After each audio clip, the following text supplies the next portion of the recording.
नमस्कार दोस्तों, कदम के आज की वीडियो में आप सभी का स्वागत है। तो हम वीक 3 में प्रवेश कर चुके हैं। रिवीजन वीडियोस आप लगातार देख रहे हैं। उम्मीद है आपको इससे काफ़ी लाभ हो रहा होगा। तो वीक 3 में हम कल जो हमने देखा वो राम भक्ति काव्य धारा देखी थी। इसकी महत्वपूर्ण विशेषताएं हमने कल देखने की कोशिश की थी। आज जो हम बात करेंगे वो हैं प्रमुख राम भक्त कवि एवं भक्ति काल की सामान्य विशेषताएं।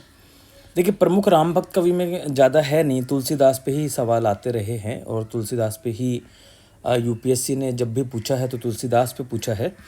तो इस टॉपिक को ना करते हुए हम भक्ति काल की सामान्य विशेषताएं आज देखेंगे। और तो आज का वीडियो छोटा ही होने वाला है, भक्ति काल की सामान्य विशेषताएं देखेंगे।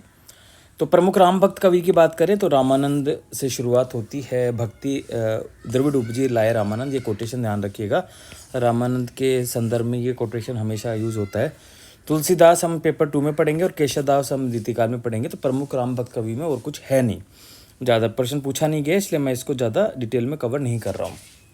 मैं जो बात करूँगा वो भक्ति काल की सामान्य विशेषताओं पर बात करेंगे। अब हमने चारों काव्य धाराओं को पढ़ लिया है। हमने संत काव्य धारा को पढ़ लिया है, हमने सूफी को पढ़ लिया है, हमने कृष्ण भक्ति काव्य धारा को पढ़ लिया है और हमने राम भक्ति काव्य धारा को पढ़ लिया है। ये 4 चीज़ें हम कवर कर चुके हैं। अब इन चारों के बेसिस पे सामान्य रूप से पूरा इसको जो भक्ति काल कहा जाता है, इस भक्ति काल की क्या विशेषताएं हैं ये आज संक्षिप्त में देखने की कोशिश करेंगे। तो देखिए, पहला तो यही है कि ईश्वर के प्रति उत्कट प्रेम देखने को मिलता है, चाहे वो निर्गुण भक्ति काव्य धारा हो, चाहे वो सगुण भक्ति काव्य धारा हो।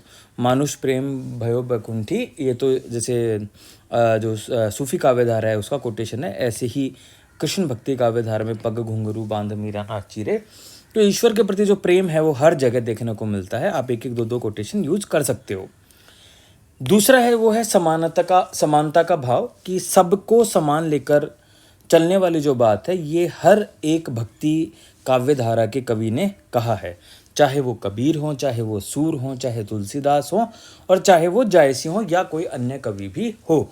जैसे कबीर का ये दो है, जाति पाति पूछे नहीं कोई। मतलब ये है कि ईश्वर की भक्ति करने के लिए सब लोग समान हैं, किसी को कोई विशेष अधिकार नहीं मिले हैं ईश्वर की भक्ति करने के लिए। इसलिए समानता का भाव हर जगह देखने को मिलता है। ठीक है। तीसरी जो चीज़ है वो है गुरु की महिमा, हर जगह बताई गई है। हमने देखा था कबीर ने गुरुदेव को अंग देखा। हमने जायसी के यहाँ ये गुरु सुआ जही पंथ दिखावा, जो तोता था हीरामन तोता, वो गुरु के रूप में वहाँ पर है। इसी प्रकार गुरु की महिमा सूर ने भी बताई है और तुलसी ने बताया। तो गुरु की महिमा भक्ति काल की सामान्य विशेषताएं रही है। इसी प्रकार शास्त्र का विरोध भी हर किसी ने किया है। कबीर के यहाँ यह शास्त्र का विरोध जो है ये काफ़ी विद्रोहात्मक रवैया लिए हुए है, पोथी पोथी जगमुआ के माध्यम से। लेकिन शास्त्रों का, बाह्य आडंबरों का, इन सभी का विरोध भक्ति काव्य में देखने को मिलता है। इसी प्रकार अगर हम भाषा की बात करें तो भाषा अलग अलग भाषा देखने को मिलती है। कबीर के यहाँ जिसको पंचमेल खिचड़ी कहा जाता है, जायसी के यहाँ परिष्कृत जो भाषा है वो देखने को मिलता है। तुलसीदास भी कवि थे तो तुलसीदास जी के यहाँ भी भाषा अलग रूप में देखने को मिलती है।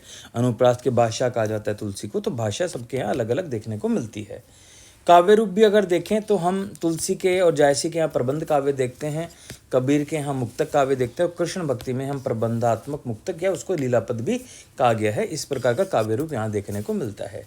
छंद अलंकार गेयता सब जगह देखने को मिलती है, हर कहीं पर ये देखने को मिल रही है। छंद भी अलंकार, जैसे सूर के लिए कहा जाता है कि उपमा पर उपमा देते चले जाते हैं, उत्प्रेक्षा पर उत्प्रेक्षा करते चले जाते हैं।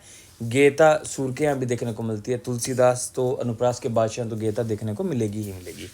तो ये सारी विशेषताएं हैं जो कॉमन है। अगर सामान्य विशेषताओं के रूप में सवाल आता है तो आप हल करने की स्थिति में होंगे। कल जो हम देखेंगे, हम कबीर से शुरुआत कर रहे हैं, पेपर 2 की शुरुआत करेंगे। कबीर को डिटेल में कल हम पढ़ने की कोशिश करेंगे। तो आज का वीडियो छोटा ही है, आज के लिए बस इतना ही। धन्यवाद।